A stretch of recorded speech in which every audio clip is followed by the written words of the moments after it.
ಪಂಚರಾಜ್ಯ ಚುನಾವಣೆ ಫಲಿತಾಂಶ ಬಂದಾಯಿತು. ಇದರಲ್ಲಿ ಎರಡು ಬಹಳ ಇಂಟ್ರೆಸ್ಟಿಂಗ್ ಅಂದರೆ ಒಂದು ತಮಿಳುನಾಡು ಮತ್ತು ಪಶ್ಚಿಮ ಬಂಗಾಳ. ಪಶ್ಚಿಮ ಬಂಗಾಳದಲ್ಲಿ ಸೋತು ಸುಣ್ಣ ಆಗಿರುವಂತಹ ದೀದಿ ನಾನು ರಾಜೀನಾಮೆ ಕೊಡೋದಿಲ್ಲ, ಮೋಸದಿಂದ ಗೆದ್ದಿದ್ದಾರೆ ಅಂತೇಳಿ ಆರೋಪ ಮಾಡಿ ಅದೇನು ಮಾಡ್ಕೋತಿರೋ ಮಾಡ್ಕೊಳ್ರಿ ಅಂತ ಹೇಳ್ತಾ ಇದ್ದಾರೆ. ಈ ಮೂಲಕ ತುಂಬಾ ರಾಜಕೀಯ ಚರ್ಚೆಗಳು ಮತ್ತು ರಾಜಕೀಯ ಬದಲಾವಣೆಗಳಾಗ್ತಾ ಇದ್ದಾವೆ ಪಶ್ಚಿಮ ಬಂಗಾಳದಲ್ಲಿ.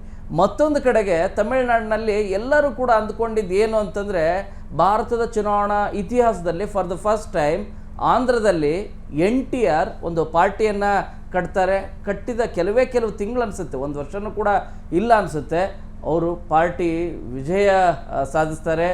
ಅವರು CM ಆಗಿ ತಮ್ಮ ಕೆಲಸವನ್ನು ಮುಂದುವರಿಸ್ತಾರೆ. ಆದರೆ ಅದೇ ರೀತಿಯಾದಂಥ ಕಾರ್ಯವನ್ನು ಎರಡು ವರ್ಷನೂ ಕೂಡ ಇಲ್ಲ, 2024ರಲ್ಲಿ ಪಾರ್ಟಿ TVK ಪಾರ್ಟಿಯನ್ನು ರಚನೆ ಮಾಡ್ತಾರೆ. ಕ್ಯಾಂಡಿಡೇಟ್ಗಳು ಸಿಗೋದಿಲ್ಲ, ಎಲ್ಲ ಕಡೆಗೂ ಕ್ಯಾಂಡಿಡೇಟ್ಗಳನ್ನು ಹಾಕ್ಲಿಕ್ಕೆ 234 ಕ್ಷೇತ್ರಕ್ಕೂ ಕೂಡ. ಇಂಥ ಸಂದರ್ಭದಲ್ಲಿ ಈ ಬಾರಿಯ ವಿಧಾನಸಭಾ ಚುನಾವಣೆಯಲ್ಲಿ ಬರೋಬ್ಬರಿ 108 ಗೆಲುವನ್ನು ಸಾಧಿಸ್ತಾರೆ. ಅದರಲ್ಲಿ 2 ಕ್ಷೇತ್ರಕ್ಕೆ ಇದೇ ದಳಪತಿ ವಿಜಯ್ ಗೆದ್ದು 2 ಕ್ಷೇತ್ರದಿಂದನೂ ಕೂಡ ಗೆದ್ದಿರೋದು. ಈ ಹಿನ್ನೆಲೆಯಲ್ಲಿ ಈಗ ತಮಿಳುನಾಡಲ್ಲಿ ನೀವು ಅಧಿಕಾರಕ್ಕೆ ಬರಬೇಕು ಅನ್ನೋದಾದರೆ 118 ಮ್ಯಾಜಿಕ್ ನಂಬರ್ ಬೇಕು. ಹಾಗಾದಾಗ ಮಾತ್ರ TVK ಪಕ್ಷ, ಅದರಲ್ಲೂ ಕೂಡ TVKಯ ಏನು CLP ನಾಯಕರಾದಂಥ ಚಿತ್ರನಟ ಆಗಿರುವಂಥ ದಳಪತಿ ವಿಜಯ್ CM ಆಗಿ ಮುಂದುವರಲಿಕ್ಕೆ ಆಗುತ್ತೆ. ದಳಪತಿ ಸರ್ಕಾರ ಅಂದರೆ ವಿಜಯ್ ಸರ್ಕಾರ ಮುಂದುವರಿಯುತ್ತೆ. ಆದರೆ ಈಗಿರುವಂಥ ಪ್ರಶ್ನೆ, ಮೊದಲು ಆರಂಭದ ದಿನಗಳಲ್ಲಿ ನಿಮಗೆ ಅಂದರೆ ಫಲಿತಾಂಶ ಬಂದಾಗ ಈಸಿಯಾಗಿ ಕೇಕ್ ವಾಕ್ ಇನ್ನೇನು ಈತಗೇನು ತೊಂದರೆನೇ ಇಲ್ಲ, ಆರಾಮಾಗಿ CM ಆಗ್ತಾನೆ, ಸರ್ಕಾರ ರಚನೆ ಆಗುತ್ತೆ, ಉಳಿದಂಥ ಪಾರ್ಟಿಗಳೇನಿದ್ದಾವೆ ಅಥವಾ ಇಂಡಿಪೆಂಡೆಂಟ್ ಕ್ಯಾಂಡಿಡೇಟ್ಗಳು ಯಾರ್ಯಾರಿದ್ದಾರೆ ಅವರೆಲ್ಲರೂ ಕೂಡ ಸಪೋರ್ಟ್ ಮಾಡ್ತಾರೆ ಅಂಥೇಳಿ. ಅದರ ಜೊತೆಗೆ ಕಾಂಗ್ರೆಸ್ಸು ಕೂಡ, ಯಾಕಂದರೆ DMK ಜೊತೆಗೆ ಒಂದು ಮೈತ್ರಿ ಮಾಡಿಕೊಂಡಿದ್ದಂಥ ಕಾಂಗ್ರೆಸ್ ಕೂಡ ತನ್ನ 5 ಸ್ಥಾನವನ್ನು ಅಲ್ಲಿ ಮೈತ್ರಿಯನ್ನು ಮುರಿದುಕೊಂಡು TVKಗೆ ಅಂದರೆ ವಿಜಯ್ಗೆ ಸಪೋರ್ಟ್ ಮಾಡ್ತೀವಿ ಅಂತೇಳಿ ಬಹಿರಂಗವಾಗಿ ಪತ್ರವನ್ನೇ ಕೊಟ್ಟರು.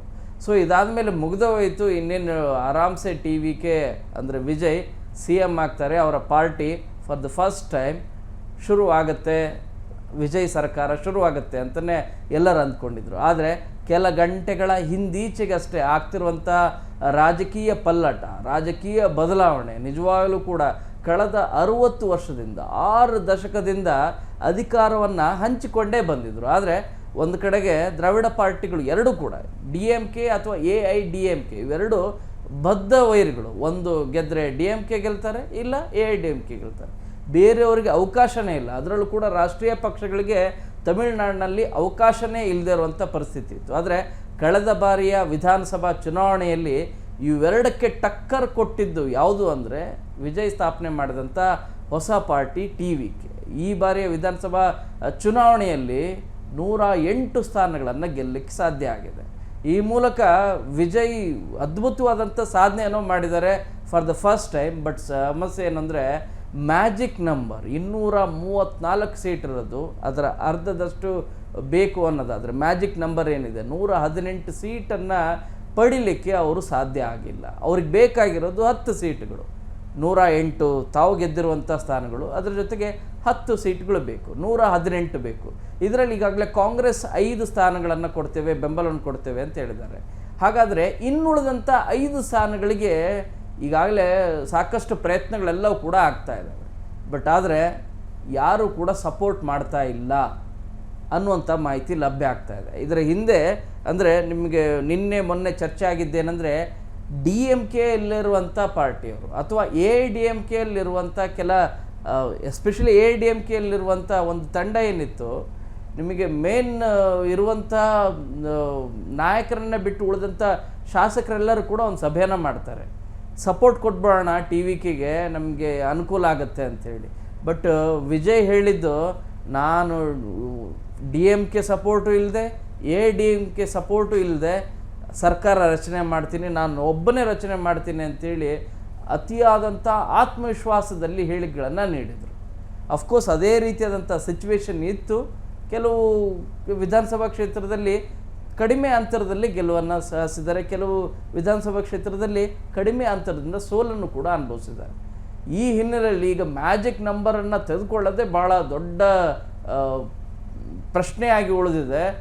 ಇನ್ಫ್ಯಾಕ್ಟ್ ನಾಳೆ ಅಂದರೆ 7ನೇ ತಾರೀಕು ಮೇ 7ನೇ ತಾರೀಕು ಸಿ ಎಮ್ ಆಗಿ ಪ್ರಮಾಣ ವಚನವನ್ನು ಸ್ವೀಕಾರ ಮಾಡಬೇಕಾಗಿತ್ತು ವಿಜಯ್. ಬಟ್ ಈಗ ಸಿಗ್ತಿರುವಂಥ ಮಾಹಿತಿ ಪ್ರಕಾರ ಆ ಕಾರ್ಯಕ್ರಮವನ್ನು ಪೋಸ್ಟ್ಪೋನ್ ಮಾಡಿದ್ದಾರೆ. ರಾಜ್ಯಪಾಲರಿಗೆ ಹೋಗಿ 2 ಸಾರಿ, ಒಂದು ಸರಿ ಭೇಟಿಯಾಗಿ ಮತ್ತೊಂದು ಸರಿ ಪತ್ರನೂ ಕೂಡ ಬರೆದು 2 ವಾರಗಳ ಕಾಲ ಅವಕಾಶವನ್ನು ಕೊಡಿ ಅಂತೇಳಿ ಕೇಳಿದ್ದಾರೆ. ನಾಳೆ ಅಂದರೆ ಮೇ 7ನೇ ತಾರೀಕು ಪ್ರೋಗ್ರಾಮನ್ನು ಕೂಡ ಕ್ಯಾನ್ಸಲ್ ಮಾಡಿದ್ದಾರೆ. ಪ್ರಮಾಣ ವಚನ ಸ್ವೀಕಾರ ಮಾಡೋದಿಲ್ಲ, ನಾನು ಬಹುಮತ ಸಾಬೀತುಪಡಿಸೋವರೆಗೂ ಸಿ ಎಮ್ ಆಗೋದಿಲ್ಲ ಅಂಥೇಳಿ. ಅವ್ರ ಮಾತು ನಿಜ ಇದೆ. ಯಾಕಂದರೆ ಈ ಹಿಂದೆ ಇದೇ ನಮ್ಮ ರಾಜ್ಯದಲ್ಲಿ ಯಡಿಯೂರಪ್ಪ ಅವರು ಬಹುಮತ ಸಾಬೀತುಪಡಿಸದೆ ಸಿ ಎಮ್ ಆಗಿಬಿಡ್ತಾರೆ. ಬಹುಮತ ಸಾಬೀತುಪಡಿಸದೆ ಅವರು ಸರ್ಕಾರನೇ ಬಿದ್ದು ಹೋದಂಥ ಸಾಕಷ್ಟು ಉದಾಹರಣೆಗಳಿದ್ದಾವೆ.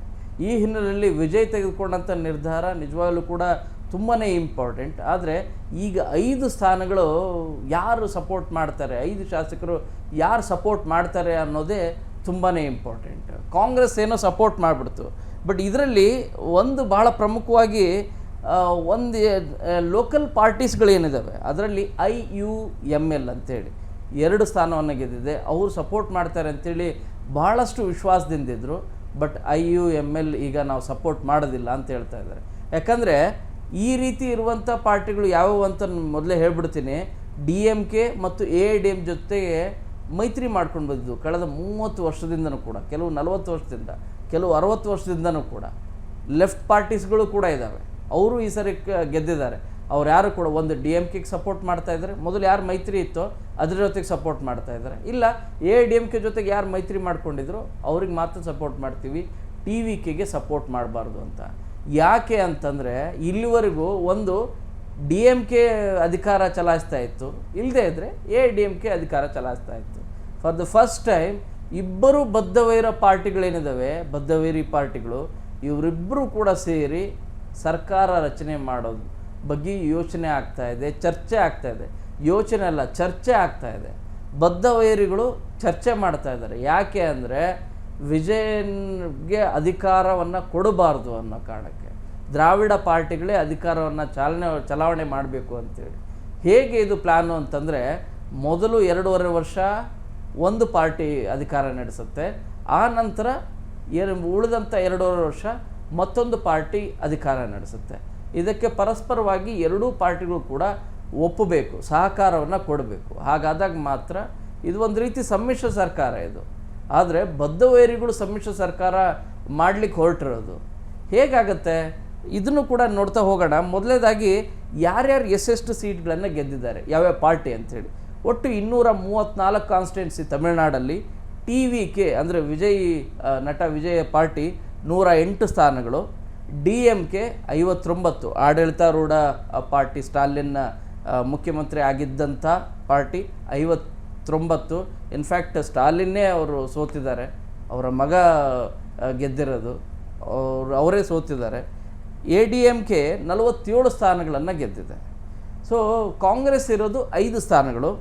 PMK ಅಂಥೇಳಿ ಒಂದು ಲೋಕಲ್ ಪಾರ್ಟಿ ಇದೆ, ಅದು 4 ಸ್ಥಾನಗಳನ್ನು ಗೆದ್ದಿದೆ.